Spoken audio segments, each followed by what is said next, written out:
Hello दोस्तों, स्वागत है आप सभी का सक्सेस प्लस के इस नई सीरीज में, जिसमें हम DSSB के अंतर्गत आने वाले करंट अफेयर्स वाले पोर्शन को कर रहे हैं। तो शुरू करते हैं आज की वीडियो। देखिए, पहला प्रश्न है आपके सामने, सिंक आइलैंड, सिंक द्वीप कहाँ स्थित है? ऑप्शन है आपके पास लक्षद्वीप, अंडमान निकोबार द्वीप समूह, श्रीलंका या फिर सेशल्स। इसका सही जवाब है अंडमान और निकोबार द्वीप समूह। अब एक क्वेश्चन ये है कि ये क्वेश्चन क्यों चर्चा में आया?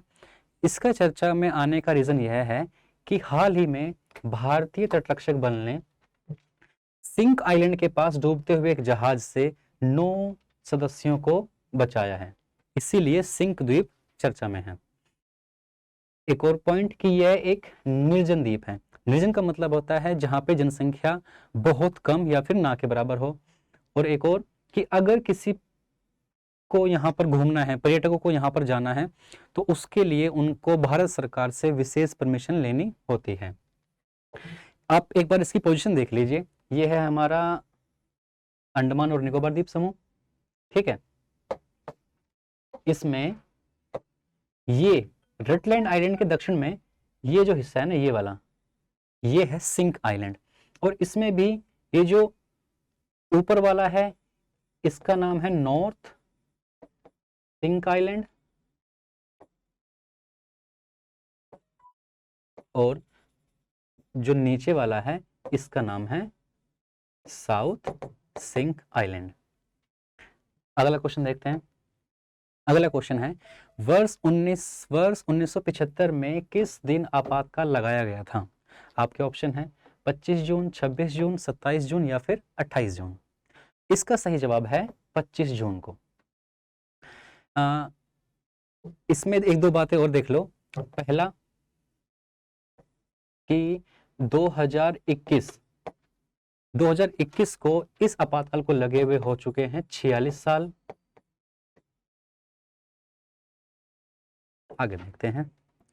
ये तो हो गया कि 46 साल पूरे हुए हैं। अगला पॉइंट है कि यह आपातकाल लगा था 21 महीनों तक, ठीक है, 21 महीनों तक। और ये आप सभी को पता है कि 1975 में जो आपातकाल लगा था वो लगाया गया था श्रीमती इंदिरा गांधी जी की सलाह पर।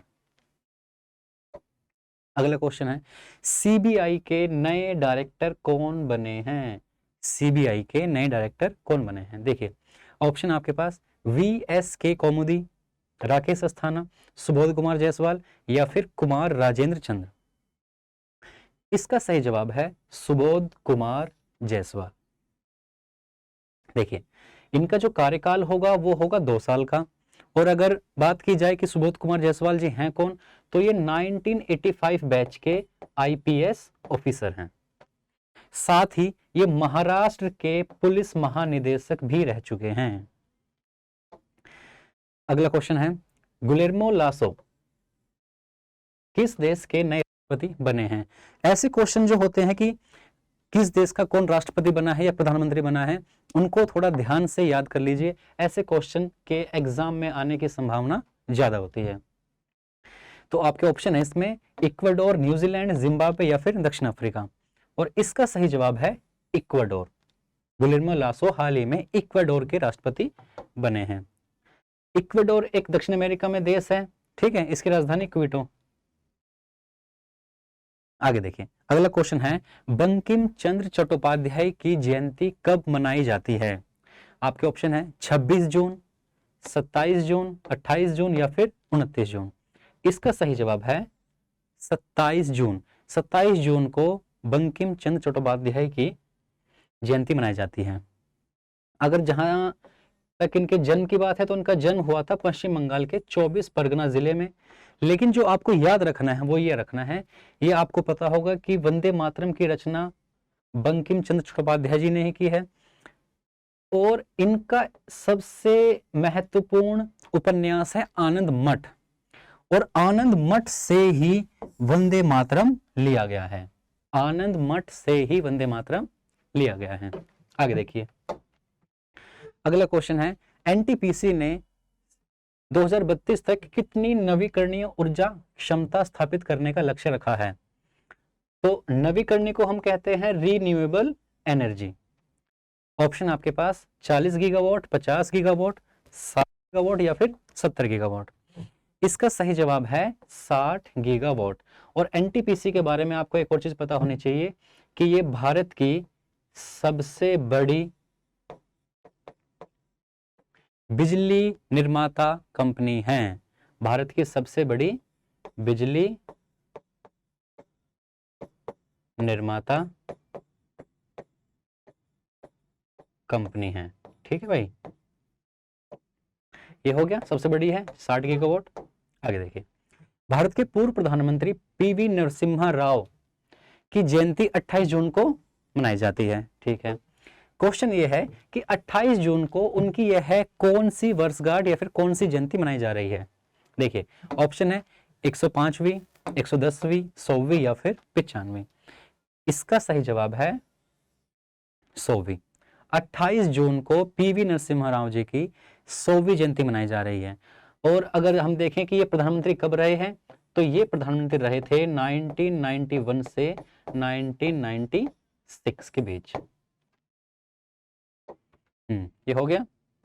आगे देखिए, डॉक्टर एपीजे अब्दुल कलाम द्वीप कहां स्थित है।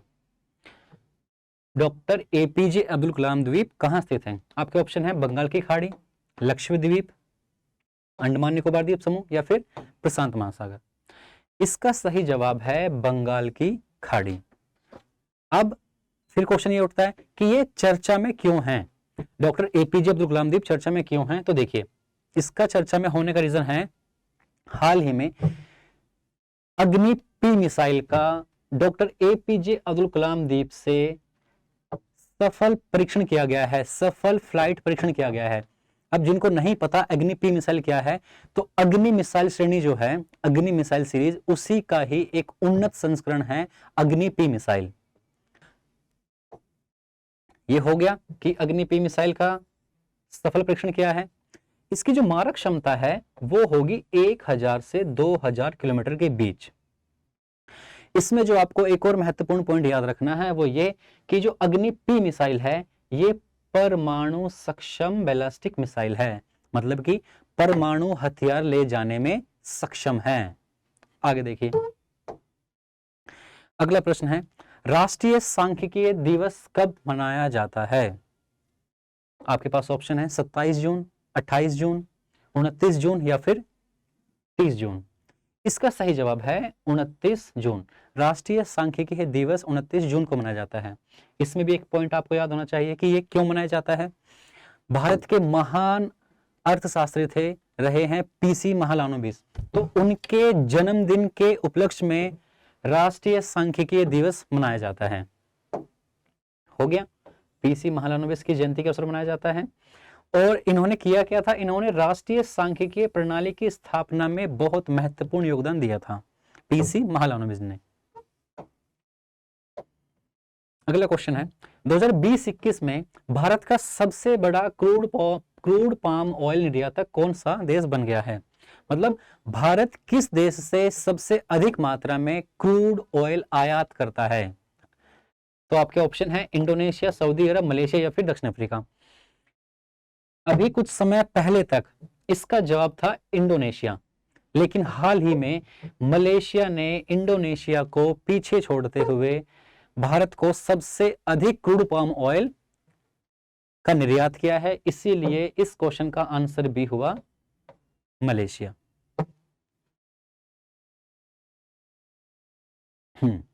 अब अगर हम बात करें कि जो क्रूड ऑयल है इसका इस्तेमाल कहां होता है, इसके यूजेस कहां कहां है, तो देखिए भाई, कुकिंग में, शैम्पू, लिपस्टिक, चॉकलेट, इन सब चीजों में क्रूड पाम ऑयल का यूज किया जाता है।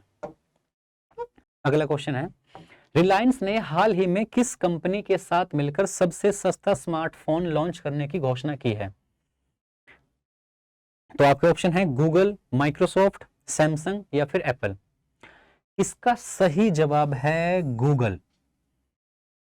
रिलायंस ने गूगल के साथ मिलकर सबसे सस्ता स्मार्टफोन लॉन्च करने की घोषणा की है। अब ये जो सबसे सस्ता स्मार्टफोन होगा इसका नाम उन्होंने रखा है जियो फोन नेक्स्ट। अगर हम बात करें कि ये भारतीय बाजार में कब तक आने की संभावना है, तो ये है इसकी संभावना, सितंबर 2021 तक ये भारतीय बाजार में आ सकता है। अगला क्वेश्चन है, हुरून रिपोर्ट और एडलगी फाउंडेशन द्वारा तैयार विश्व के टॉप 50 दानवीरों की सूची में पहले स्थान पर कौन रहा है? अच्छे से याद करना है इसको। ऑप्शन है आपके पास जमशेद जी टाटा, अजीम प्रेम जी, बिल गेट्स या फिर वॉरेन बफेट।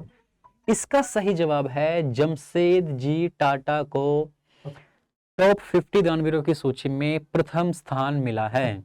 अब जमशेद जी टाटा के बारे में आपको पता होगा कि टाटा समूह की स्थापना जमशेद जी टाटा ने ही की थी।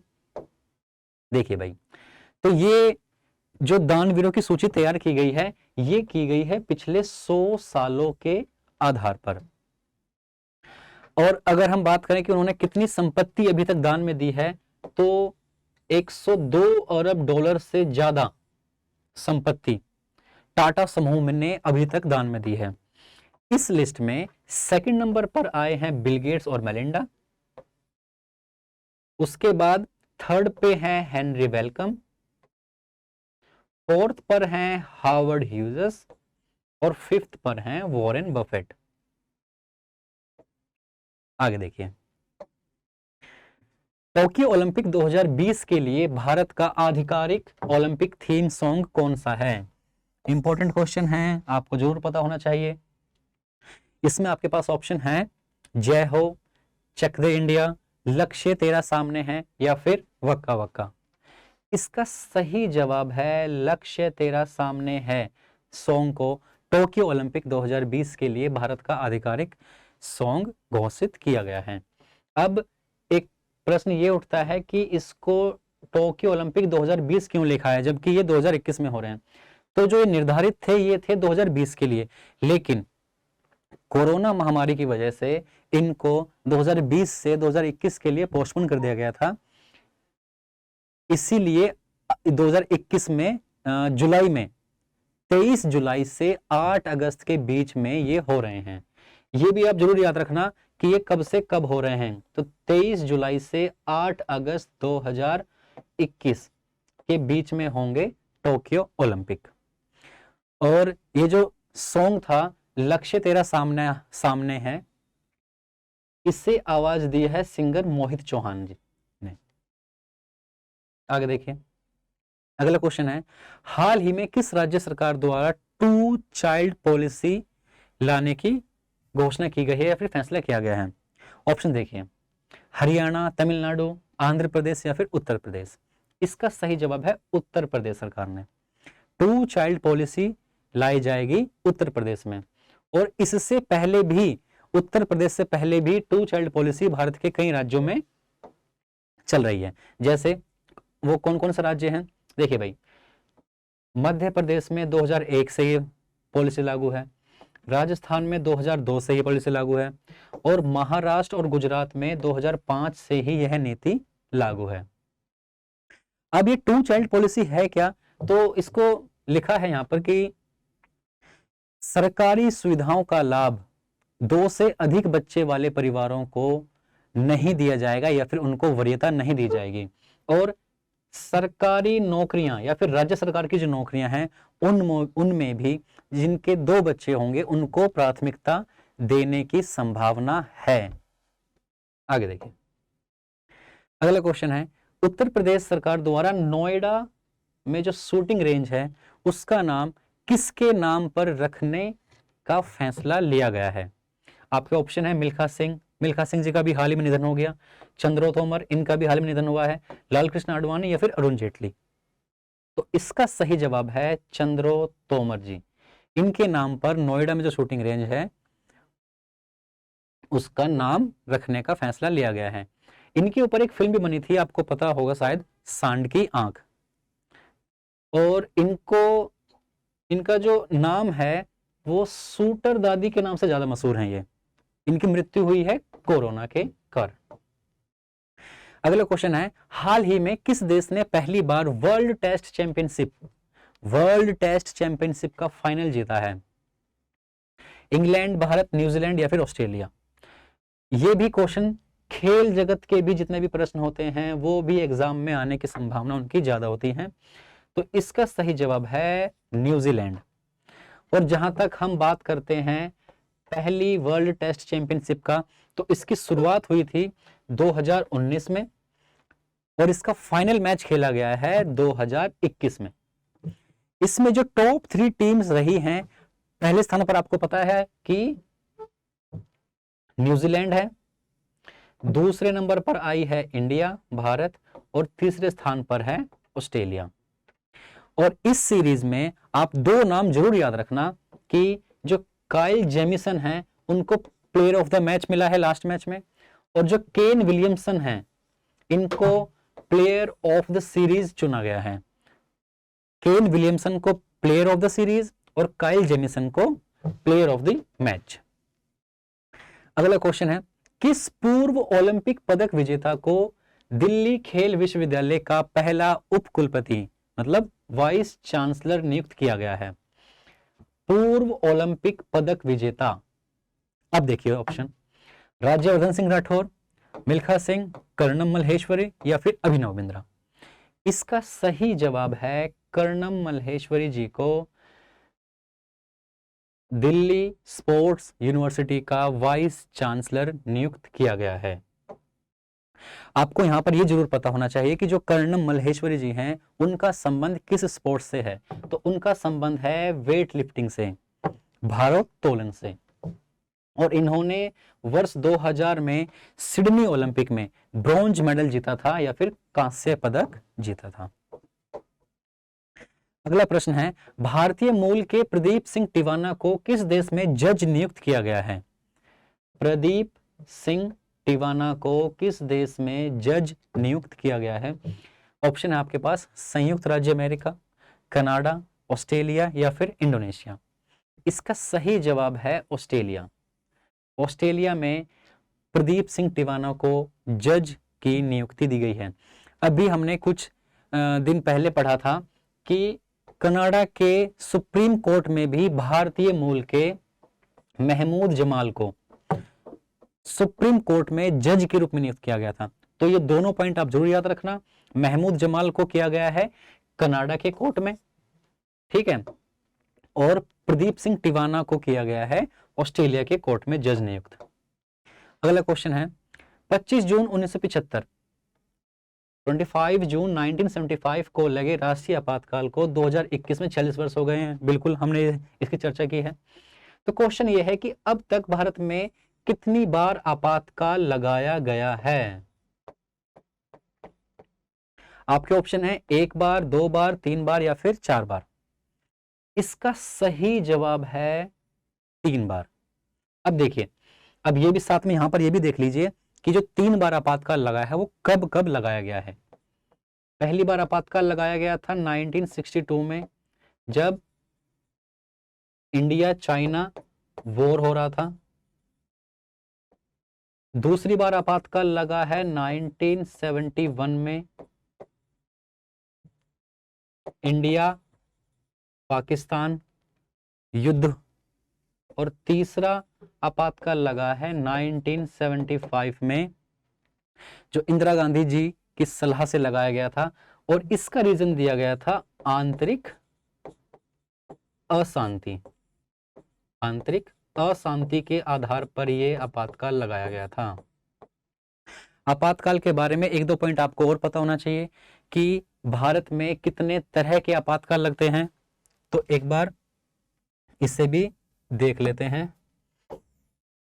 देखिए भाई, भारत में 3 तरह के आपातकाल लगते हैं, जिनकी चर्चा भारतीय संविधान के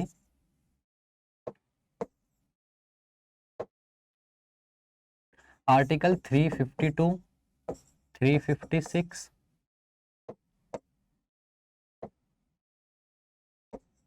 और आर्टिकल 360 में दी गई है। जो 352 के तहत आपातकाल लगता है उसको हम कहते हैं राष्ट्रीय आपातकाल, और इसकी हमने चर्चा की है कि अभी तक लगा है 3 बार। 356 के तहत लगने वाले आपातकाल, इसे हम कहते हैं, आसान शब्दों में कहते हैं इसको राष्ट्रपति शासन, जो राज्यों में लगाया जाता है, ठीक है। और तीसरा है वित्तीय आपातकाल।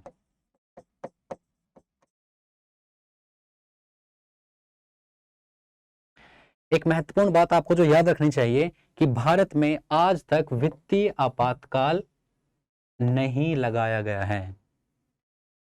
जब बात करते हैं राष्ट्रीय आपातकाल की तो 3 बार लगा है। 356 के तहत जो लगता है, जिसे कहते हैं राष्ट्रपति शासन, जो राज्यों में लगाया जाता है, तो इसकी कोई संख्या नहीं है, ये बहुत बार लगाया गया है। सैकड़ों बार 356 के तहत राज्यों में राष्ट्रपति शासन लागू किया गया है। हाँ, एक बात आप यहां पे जरूर याद रख सकते हैं कि सबसे पहला राज्य कौन था जहां पर 356 के तहत राष्ट्रपति शासन लगाया गया था, तो इसका आंसर है केरल। और एक आधा पॉइंट और यहां पे याद कर लीजिए कि आपातकाल लगाने का जो प्रावधान है वो भारतीय संविधान के किस भाग में दिया गया है, तो इसका आंसर है भाग 18। भाग 18 में आपातकाल से जुड़े सभी उपबंध दिए गए हैं। और इनके अगर आर्टिकल्स की बात करें तो इसमें 352 से 360 यहां तक आर्टिकल हैं। आगे देखते हैं।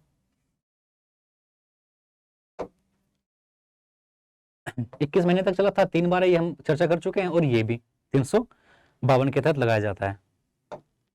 आगे देखिए, टाटा पावर ने देश के किस शहर में सबसे बड़ा सोलर कारपोर्ट लगाया है? ऑप्शन देखिए, पुणे में, नोएडा में, गांधीनगर में या फिर हैदराबाद में।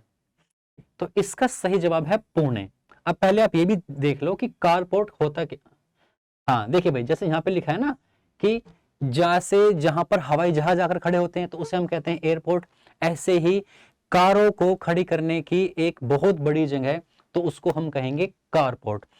अब इसकी विशेषताएं क्या क्या होंगी, देखिए, सीएस लगभग सालाना 7000 टन कार्बन उत्सर्जन में कमी करेगा, और इसके साथ ही जो ग्रीन एनर्जी है उसका भी उत्सर्जन करेगा। आपको जो याद रखना है वो ये कि ये कहां पर बनाया गया है, तो ये बनाया गया है पुणे में। अगला क्वेश्चन है, हाल ही में डीआरडीओ ने पिनाका रॉकेट का सफल परीक्षण किया है, तो ये किस राज्य से किया गया है? आपके पास ऑप्शन है ओडिशा, तमिलनाडु, केरल या फिर राजस्थान। इसका सही जवाब है ओडिशा। ओडिशा से पिनाका रॉकेट का सफल परीक्षण किया गया है। अब इसके बारे में 1-2 पॉइंट जान लीजिए। पहला, इसकी जो मारक क्षमता है वो है 45 किलोमीटर के आसपास, और जो एमके सीरीज के रॉकेट हैं उनका स्थान लेने की संभावना है कि पिनाका रॉकेट एमके सीरीज के जो रॉकेट्स हैं उनका स्थान लेगा। अगला क्वेश्चन है, कृषक बंधु योजना किस राज्य सरकार द्वारा शुरू की गई है? कृषक बंधु योजना राज्य सरकार का क्वेश्चन है और योजना से संबंधित क्वेश्चन है, तो थोड़ा ध्यान से कीजिए।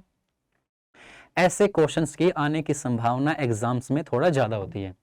आपके ऑप्शन है उत्तर प्रदेश, पश्चिम बंगाल, तमिलनाडु या फिर तेलंगाना। तो इसका सही जवाब है पश्चिम बंगाल, कृषक बंधु योजना। अब देखते हैं कि इस योजना में है क्या। तो हालांकि ये शुरू की गई थी 2018 में, 2021 में इसको रीलॉन्च किया गया है कुछ और फीचर्स के साथ। तो वो कौन कौन से फीचर्स हैं, देखिए। पहला फीचर्स यही है कि जो इसके तहत आर्थिक मदद दी जाती थी किसानों को, उसको डबल कर दिया गया है, 2 गुना। अब तो आपको ये भी पता होना चाहिए कि पहले कितनी थी जो डबल हो गई। तो किसानों को पहले दिया जाता था 5000 रुपए सालाना, जिसको 2021 में डबल करके कर दिया गया है 10,000 रुपये। आगे देखिए, स्मार्ट सिटी अवार्ड 2020 से किन शहरों को सम्मानित किया गया है? ऑप्शन देखिए, इंदौर, जयपुर, मदुरई, चेन्नई, उदयपुर, जबलपुर या फिर नोएडा, हैदराबाद। तो इसका सही जवाब है इंदौर और जयपुर। अब आपको यह पता होना चाहिए कि स्मार्ट सिटी अवार्ड्स कौन घोषित करता है। तो इसकी घोषणा करता है केंद्रीय आवास एवं शहरी कार्य मंत्रालय, और चंडीगढ़ को इन्होंने सर्वश्रेष्ठ केंद्र शासित प्रदेश का पुरस्कार भी दिया है। अगला क्वेश्चन है, इंपॉर्टेंट क्वेश्चन है। पहली बात तो भारत का पहला रेबीज मुक्त राज्य का दर्जा किससे दिया गया है? पंजाब, गोवा, तमिलनाडु या फिर केरल का? रेबीज आपको पता होगा कुत्ते के काटने से अधिकतर होती है, जो जानवर होते हैं जानवरों की लार से ये बीमारी फैलती है। तो इसका सही जवाब है गोवा हाल ही में रेबीज मुक्त हो गया है। ये हमने बात कर ली, इसकी चर्चा कर ली कि जानवर की लार से फैलता है। अगर वायरस की बात करें तो ये न्यूट्रोट्रोफिक लाइजा वायरस की वजह से फैलता है। ये भी हमने चर्चा कर ली कि मुख्यतः कुत्ते के काटने से होता है। नेक्स्ट क्वेश्चन है, भारत के नए केंद्रीय सतर्कता आयुक्त किन्हें बनाया गया है? केंद्रीय सतर्कता आयुक्त का अर्थ होता है central vigilance commissioner. Sanjay Kothari, Suresh N Patel, Amitabh Kant या फिर सुशील चंद्र? इसका सही जवाब है सुरेश एन पटेल। इनसे पहले संजय कोठारी सीबीसी के आयुक्त थे, तो सुरेश एन पटेल ने संजय कोठारी का स्थान लिया है। आगे देखिए, अगला क्वेश्चन है, भारत का पहला स्वदेशी विमान वाहक आईएनएस विक्रांत किस वर्ष कमीशन किया जाएगा? कमीशन का अर्थ होता है सेना में शामिल करना। इसे आईएसी कहते हैं इंग्लिश में, इंडिजिनस एयरक्राफ्ट कैरियर। तो इसमें आपके ऑप्शन है 2022, 26 में, 25 में या फिर 2030 में। इसका सही जवाब है 2022 में। तो अगले साल आईएनएस विक्रांत को सेना में शामिल किया जाएगा।